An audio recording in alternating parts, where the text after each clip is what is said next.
पुल बांधा था। उस वक्त के वहां सब कोई पहाड़ उठा कर लेकर आते थे। तो ये जो गोवर्धन पहाड़ है इसको हनुमान जी ला रहे। तो फिर महाराज की आज्ञा होगी कि पहाड़ वहां का वहां ही रख। तो हनुमान जी इसको रखने लगे। तो फिर ऐसो गोवर्धन ने कहा, भाई हमारे साथ में ये इकरार था कि राम का दर्शन करूंगा, तो हमारे को यहीं रख देता। तो हनुमान ने क्या देरी थी, बोला तुम ठहरो, अभी महाराज की आज्ञा लेकर आऊं। हनुमान जी जोड़ करके और समझो कि आए राम के पास। महाराज इस प्रकार से एक पहाड़ समय इकरार करके लाया था और वो मुझको बात करता है।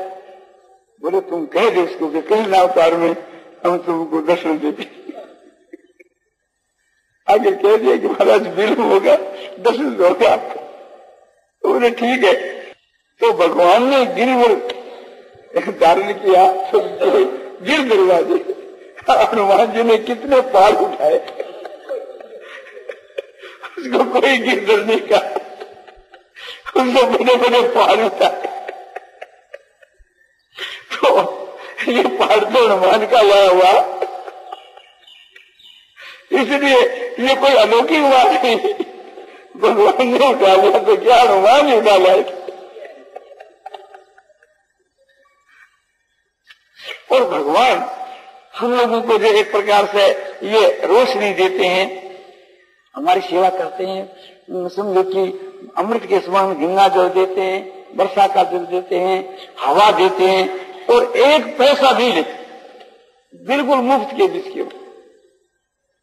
और भूमि पर ये कहीं जाकर जंगलों में ध्यान लगाओ, कोई लाभ नहीं, और सब जगह पैसा देने से चीज मिले। तो ये जो भगवान की दया है ये लौकिक है, क्योंकि जब वो पैदा किया तो उसको सबसे देनी होगी।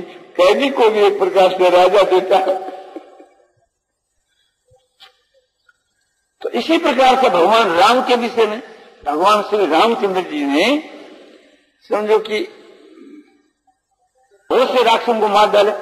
तो ये कोई अलौकिक बात नहीं थी, क्योंकि हनुमान ने भी बहुत से राक्षस मारे, राम ने भी मारे, हनुमान ने। कौन सा अलौकिक काम हुआ? तो थोड़ा अलौकिक काम कौन सा हुआ कि भगवान राम जब वापिस आए और समझो कि सारी प्रजा एक प्रकार से भगवान के दर्शनों के लिए व्याकुल हो गई, उलट गई। उस वक्त में भगवान देखा किससे तो आगे मिलूं, किससे पास में मिलूं, सबका प्रेम समान। तो अमित रूप प्रगटे क्षण माही,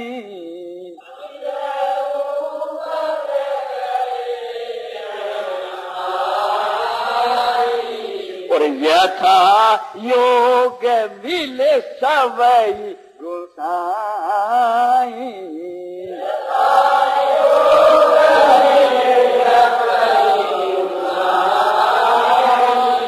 ये उनका अलौकिक कि एक क्षण के बीच के वहां समझो उतने रूप धारण के लिए अपनी मृत्यु जितने मिलने के लिए आए थे, हम सबसे एक क्षण के बीच के वहां यथा योग मिले, जैसे राग जो था उससे वैसे सब मिले। तो ये हर एक आदमी नहीं कर सकता। तो ये उनकी आत्मा के कल्याण का एक साधन है। तो ये है सो भगवान का अलौकिक कर्म। इसी प्रकार से थी और जितने कर्म है, जैसे पूतना थी और पूतना को मार के उसकी मुक्ति कर दी। एक पूतना नहीं, प्रभास क्षेत्र के बीच में यादव कुल का जब नाश हुआ तो बलदेव जी, श्री कृष्ण जी ऐसे माथे मारने के लिए सबका संवादा करती। तो बोले आपने महाभारत के युद्ध में ऐसा नहीं किया। बोले ये थोड़ा पक्षपात किया। पक्षपात कैसे कि वो अपने थे ना, उनको पहुंचाना भगवान परम नाम को कि जिस कुल में भगवान पैदा हो उस कुल का तो उद्धार करना चाहिए। महात्मा जहाँ पैदा होते आता है वो कुल का उद्धार कर देता है। तो भगवान की महिमा की तो अधिक होनी चाहिए। तो पुण्य पवित्र नहीं करता था। बस उन पुण्य ने अपार संबित सुख सागर इसमें लीनिंग परे ब्रह्म निश्चित है। जो परब्रह्म परमात्मा में जिसका चित्त विलीन हो गया है और जिसके आनंद का सागर की जो जिसके आनंद का पार नहीं है, उसका कुल पवित्र हो जाता है। उनके दर्शन से, भाषण से, सफर से, वार्तालाप से उसको जन्म के देने वाली माता एकदम मुक्त हो जाती है, कृतकृत हो जाती है, और वो भूमि पवित्र हो जाती है जहाँ उनके पैर टिकते। असली तो महात्माओं के विषय का परमात्मा की तो फिर बात ही क्या। भगवान श्री कृष्ण जी ने जो अवतार दिया और ब्रज की जो मिट्टी में घूमे फिरे और ब्रज की जो रज है उसमें एक प्रकार से मुक्ति वास करती है, इसी के प्रभाव से तो उस रज के ऊपर जो मर जाता है वही मुक्त हो जाता है। तो दूसरी तो बात यह है। इसी प्रकार से भगवान श्री राम ने अयोध्या के वहां जन्म लेकर के वहां बात किया, तो अयोध्या के वहां भी वही महात्मा है कि वहां भी जो मरता है तो उसकी भी मुक्ति हो जाती। तो ये उनका जो प्रभाव है वो अलौकिक है। भगवान कहते हैं बंदरों को कि ये जो तुमको सरजू दिखती है ना, इसमें स्नान करने से मनुष्य मुक्त हो जाता है। और आगे ये जो पूरी दिखती है ये अयोध्यापुरी है, मेरी जन्म भूमि है, ये समझो कि आपने मुक्ति के देने वाली है। तो भगवान की जो सरजू, भगवान की जो योद्धा, सभी मुक्ति के देने वाली। तो ये जो है उनका प्रभाव भगवान का अलौकिक। मतलब भगवान श्री कृष्ण ने तो अपना सबका जो आर्य की धार से सबको समझो कि आपने काट काट करके सबको अपने धाम में पहुंचा दिया। राम ने बोले इन्होंने आर्य की धार से, उन्होंने सरजू की धार से पहुंचा, और दोनों ही धार, वो आर्य की और वो सरजू की। बोला कि जो हमारे साथ में चले वो सरजू में स्नान करो। ये कहाँ था? ये वाल्मीकि रामायण के। तो वाल्मीकि रामायण के मां जिन्होंने सरजू में स्नान किया उनका शरीर तो सरजू में रहा और उनकी आत्मा साकेत लोक को थी। तो ये जो भगवान का जो काम है ना, ये अलौकिक काम। और ये जो लौकिक काम है तो बोले ठीक है, ईश्वर के विषय में तो हम समझ गए, महात्मा के विषय में समझाओ कि एक महात्मा है। अरे क्या महाराज, आप तो साक्षात महात्मा हो, मेरा संतान को नहीं हुए, इसलिए मैंने आशीर्वाद दे दो कि तुम्हारा लड़का होगा।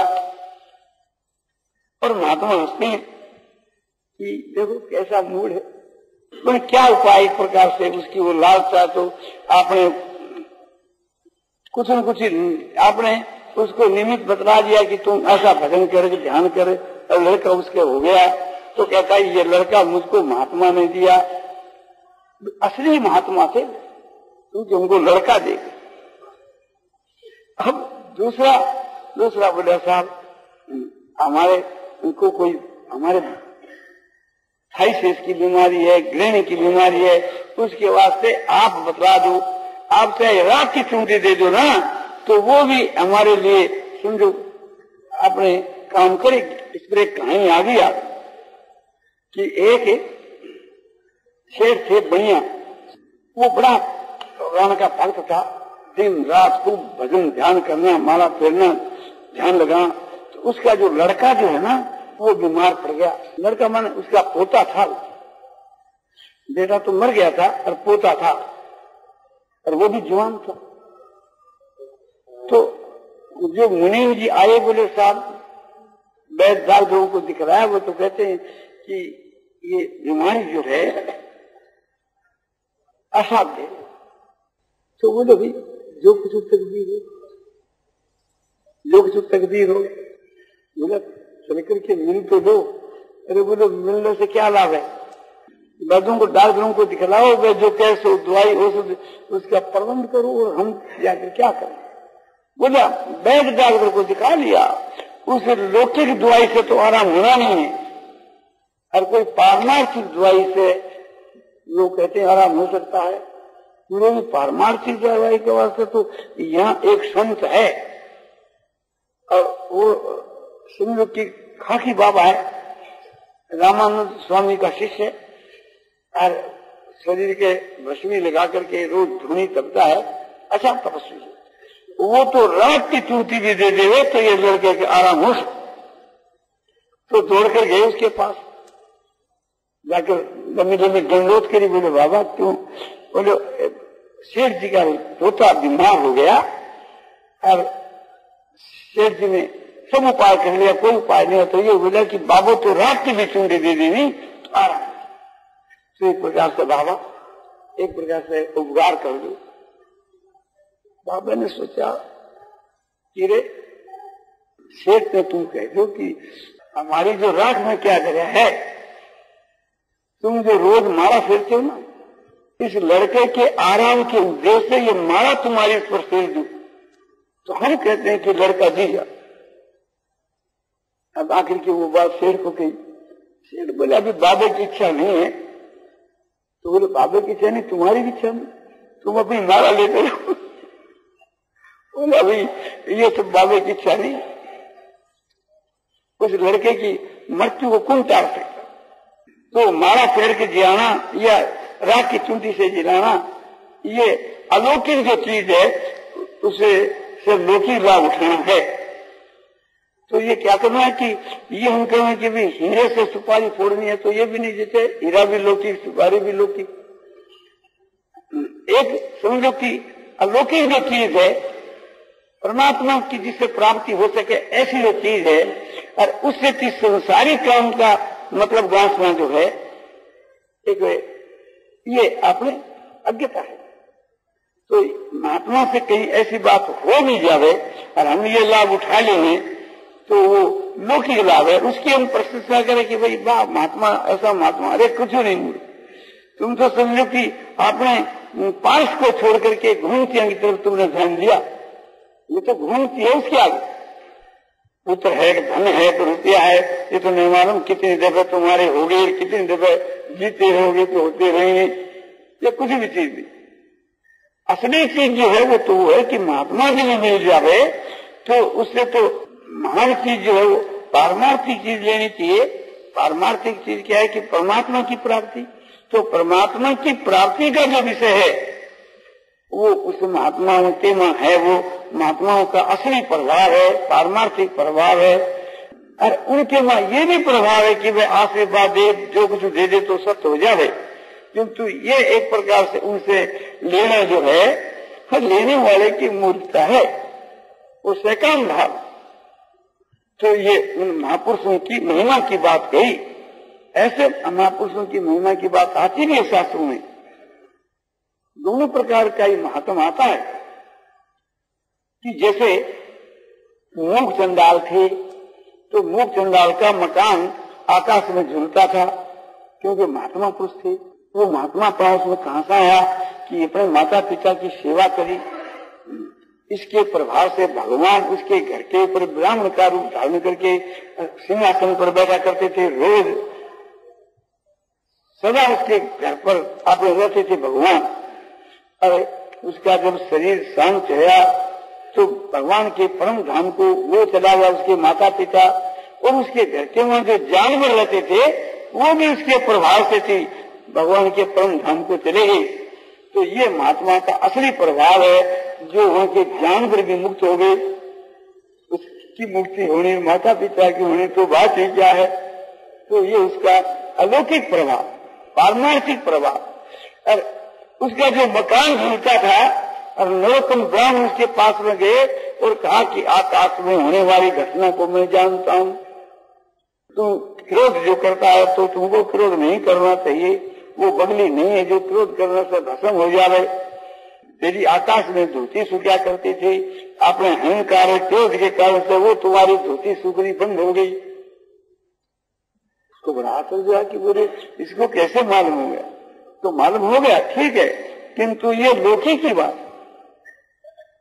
ये कोई मुक्ति की बात नहीं। किंतु उसके घर में रहने वाले सारे जानवर जो मुक्त हो गए, ये अलौकिक बात है। तो महात्माओं का भी दोनों प्रकार का प्रभाव होता है, लौकिक भी और अलौकिक भी। तो ऐसी महिमा उनकी ऐसो बतलाई शास्त्रों के वहां। इसी प्रकार से समझो कि उनके गुणों के विषय में भी एक एक जो बात है सो अलौकिक है। उनके मां समझो की जो दया है, प्रेम है, शांति है, समता है, एक क्या बहुत से गुण होते हैं। और वो लौकिक भी होते हैं, अलौकिक भी। और भगवान के बीच के वहां भी भगवान जो अवतार लेते हैं लेकर के उनमें उनका जो स्वरूप है और उनके जो चरित्र हैं और उनके जो गुण हैं वो भी इसी प्रकार कैसे देखो ख्याल करके कि जो निर्गुण निराकार सच्चिदानंद जो ब्रह्म है वही सगुण साकार के रूप में आते और आकर के दूसरे लोगों को उनका असली रूप नहीं दिखता, बाहर का जो पर्दा डाले हुए जो नकली रूप है वो दिखता है। क्यों कि उनकी श्रद्धा में इसलिए अजोपी सनव्यात्मा भूतानां स्वरूपी सन प्रकृति स्वाम ज्येष्ठाय संभवाना प्रमाहिया।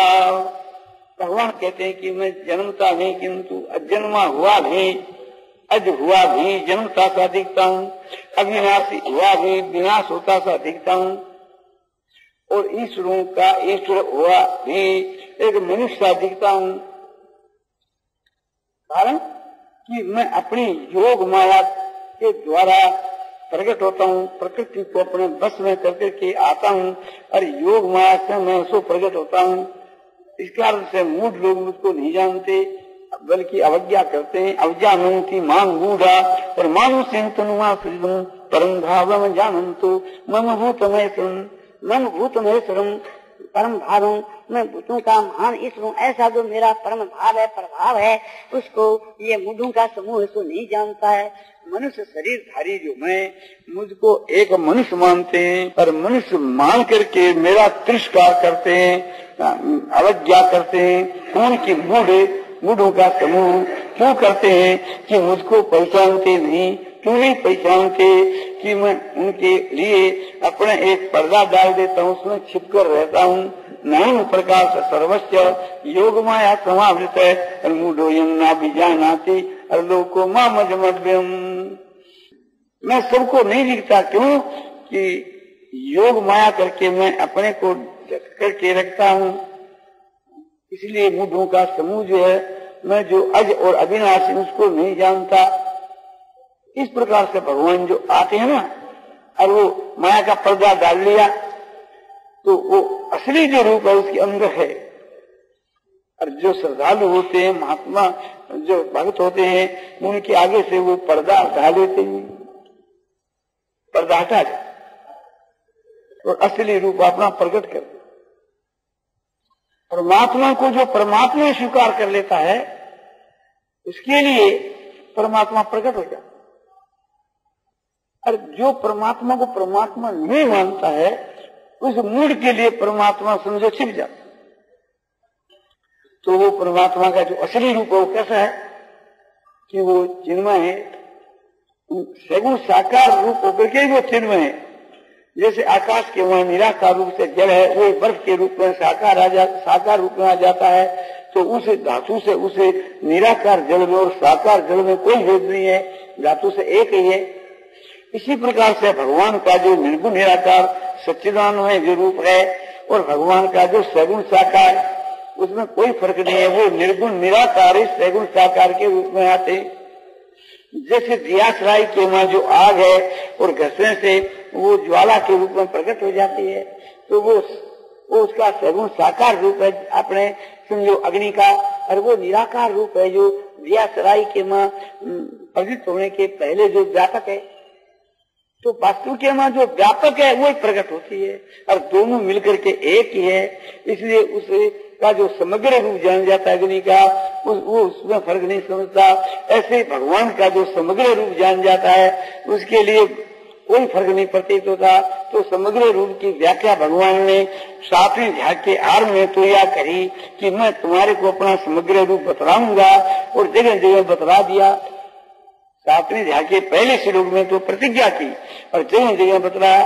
जगह कहा कि ये सात्विका भावा रास्तान शास्त्रे मत एवं विधि मैं तो उनते सुते वही। जो सात्विक राष्ट्रीय तामसी जो भाव है वो सब असल मेरे से ही है। और क्या कहूँ तुम्हारे को बहुनाम जन नामंते ज्ञानवान मान प्रबद्धते और वासुदेव सर्वविधि परमात्मा सुदुर्लभ है। समझो कि आपने सगुण निर्गुण साकार व्याकार व्यक्त अव्यक्त जो भी कुछ है सब समझो कि भगवान कहते हैं मेरा ही स्वरूप है, इस प्रकार समझ करके जो मुझको भजता है वो अति दुर्लभ महात्मा है। और अंश के मां साधि भूतादि देव साधि यज्ञ से ये विदु प्रयाण काले पिजमांग से विदु युग से अधिभूत अधिदेव अधि यज्ञ के सहित जो बने जा रहे हैं वह मरने के समय मुझको जानता है। इस प्रकार से तो यहाँ क्या दिख रहा है? यही दिख रहा है कि जो भी कुछ उससे परमात्मा को स्वरूप है। अधिभूत तो नाशवान चीज है, तो कहते जो नाशवान चीज है तो मेरा संकल्प होने से मेरा ही स्वरूप है। और अधिदेव जो है वो भी मेरा ही स्वरूप है, अधियज्ञ वो मेरा ही स्वरूप है। इस वास्ते अधिभूत अधिदेव अधियज्ञ सही एक प्रकार से जो मुझको जाने वो ठीक जाने। तो इस प्रकार से भगवान ने अपने असली रूप बतलाया। तो वो भगवान का जो स्वरूप है उसके आगे असली प्रकट हो जाता है जो भगत है। और जो मूढ़ है ऐसा जादू है वहां भगवान छिप जाता है। तो इसलिए दूरस्थांति के सतत जिनमें विश्वास नहीं श्रद्धा नहीं भगवान के अस्तित्व को नहीं मानते उसके वास्ते भगवान बहुत दूर है। और जिनके वहां श्रद्धा है विश्वास है भगवान उनको अस्तित्व माने है उनके लिए भगवान सब जगह सदा ही प्राप्त है। तो भगवान उनसे छिप जाते। तो क्या भगवान डरते हैं? बोले डरते नहीं, वो पात्र नहीं उसको देखते नहीं। जैसे समझो सब हम लोगों को सूर्य दिखता है और उन लोग को नहीं दिखता तो उन लोग पात्र नहीं। तो ये भगवान के स्वरूप के विषय के बीच के मां समझो कि उनका जो अलौकिक स्वरूप है वो और लौकिक स्वरूप है वो दोनों बतलाया। जो पर्दे डाले हुए हैं वो लौकिक है। पर्दा तो क्यों कि माया का ना, और माया 17 तीनों गुणमयी है। और इसे माया को वो तर जाता है कि जो भगवान की शरण हो जाता है कि देवी हेसा गुणमयी मम माया दुरतया मामे प्रबद्धंते माया में तरंगती दे 17 तीनों गुणमयी मेरी माया तरने को बहुत कठिन है, किंतु जो मेरी शरण आ जाता है वो इस माया को पार चला जाता है, तर जाता है, लांग जाता है इसको। तो भगवान की जो शरण है वो भगवान का भक्त, तो भगवान का भक्त है उसके आगे भगवान अपने बिल्कुल एक प्रकार से पर्दा नहीं रखते, जैसे अर्जुन के सामने नहीं रखते। अर्जुन को साफ कह दी कि मैं साक्षात अज और अविनाशी हूँ। अर्जुन ने भी ये बात मान ली कि परम ब्रह्म है, परम धाम है, पवित्र परम भगवान, आप परम ब्रह्म हो, परम धाम हो और परम पवित्र हो। अर्जुन ने भी यह बात मान ली। पर यहाँ अर्जुन कह रहा है, कुछ मान रहा है, आगे जाकर जब तक सोना नहीं मानता तब तक भगवान इसका पिंड दी चुप। जो कहता है करी से बचन नष्ट हो मोह समृद्धि लंबा तो प्रसाद आत्मया चुते गत संदेह करी से बचन है। जब ये कहा तो बोले ठीक है मेरा मोह रास हो गया, पर मेरे को समझ सकती है जो आपने बात की सब मुझको याद है। आपकी कृपा से हे चुते अब मैं शंका रहित हो गया, कोई भी संदेह नहीं रहा और बिल्कुल मोह का नाश हो गया। तो तूने क्या निश्चय किया कि आपकी आज्ञा का पालन करूंगा? बोले अब ठीक समझ। सो सेवक प्रिय तम मम सोई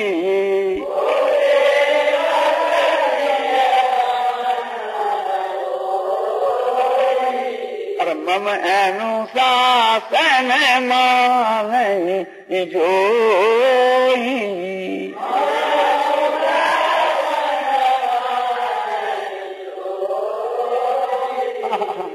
वही मेरा सेवक है, वही मेरा प्यारा है जो मेरे शासन को माने, मेरी आज्ञा का पालन करे। वो सेवक और वो प्रियतम, एक तो प्रिय होता है और एक प्रियतर, अरे होता प्रियतम। तो कहता है कि वो मेरा प्रियतम प्यारा है। स्त्री के सबसे बढ़कर प्यारा कौन है? पति। उसका नाम क्या है कि प्रियतम। तो वो प्रियतम जो है, प्रियतम प्यारा, वो सबसे बढ़कर के। तो भगवान कहते वो मेरा प्रियतम प्यारा है। तो स्त्री के तो पति प्रियतम है, तो भगवान कहते कि मेरे वो प्रियतम है। तो क्या आप उसकी स्त्री हो कि बोलो मुझको स्त्री माने तो स्त्री, और वो मेरी स्त्री बन जाए तो मैं उसका पति। नारायण नारायण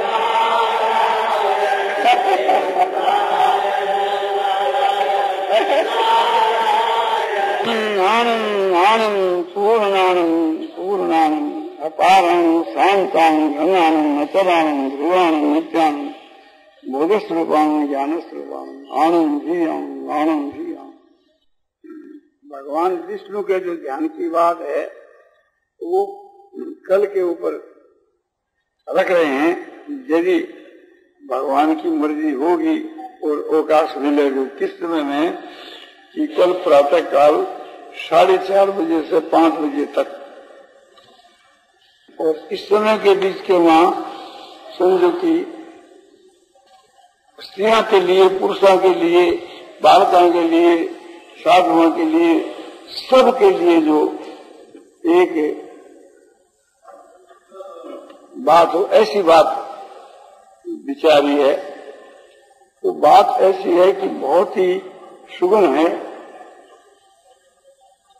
और सबके काम की चीज है और बड़ी दामी चीज है, और काम में लाने से उसको लाभ भी सो प्रत्यक्ष है। शास्त्रों में बड़ी प्रशंसा की है। वो बात है कि आप लोगों जो समय है वो बहुत ही दामी है, और इसलिए दामी समझ करके बिताना चाहिए। इसलिए नहीं कि एक प्रकार से जो आपनो जीवन व्यस्त हो जाए। भगवान तो जो दिलाए है अनित्यम असुखम लोकम नीलम प्राप्त भजस्वान, ये मनुष्य को शरीर पा करके कि अरे तुम नाम भजस्व, तुम मेरा भजन करो। कैसा जो मनुष्य का शरीर है कि बड़ा दामी है, और कैसा है कि अनित्य क्षणिक है। तो समय जो मिल गया है उससे और बढ़ने की उम्मीद है नहीं। और इस मनुष्य शरीर को पाकर जिनको तुम सुख समझते हो वो सुख नहीं है, धोखे की बात है। तो धोखे में फंस करके अपना जीवन जो है बर्बाद नहीं करे। संसार के विषय भोगों को सुख समझ करके या निद्रा और आलस के बीच के वहां आपने जो सोने में आराम मिले इन्हें सुख समझ करके, निद्रा जो है, आलस है, प्रमाद है, भोग है, इसमें इसके वहां सुख समझ करके इसके लिए जो आपने समय बिताया जाए वो समय बर्बाद है, यह बात नहीं। शास्त्र के प्रतिकूल वो समय बिताया जाए तो वह को फल जो है बड़ो भयंकर। तो इसलिए अपना सावधान रहना चाहिए और समय ऐसे काम में बिताना चाहिए जो कि जो कि 30 वर्ष 50 वर्ष के साधन करने से जो आपने कार्य की सिद्धि नहीं हुई, तो वो काम की सिद्धि अपने आवे 15 दिन में हो जाए, ऐसी चेष्टा करनी चाहिए। क्योंकि अधिक से अधिक आपने और गुंजाइश ही कहा है। आज त्रयोदशी हो गई और स्वामी जी को द्वादशी के दिन यहाँ से विदा हुए, तो आज को द्वादशी का दोनों दिन गिनने से 15 दिन है। और बाकी को जो समय है जिसको आपने किस तरह से विभाग करना, तो समय का 3 भाग करना। एक तो शयन काल और एक साधन काल और एक व्यवहार काल, 3 ही समय है। साधन क्या कि साधन तो ये भगवान को जो भजन ध्यान यानी नाम को जप और ध्यान, और यज्ञ पवित्र हो तो संध्या गायत्री, और नहीं यज्ञ पवित्र है उनके लिए यज्ञ पवित्र है, उनके सबके लिए जप ध्यान, सबके लिए पूजा और पाठ, स्तुति और प्रार्थना।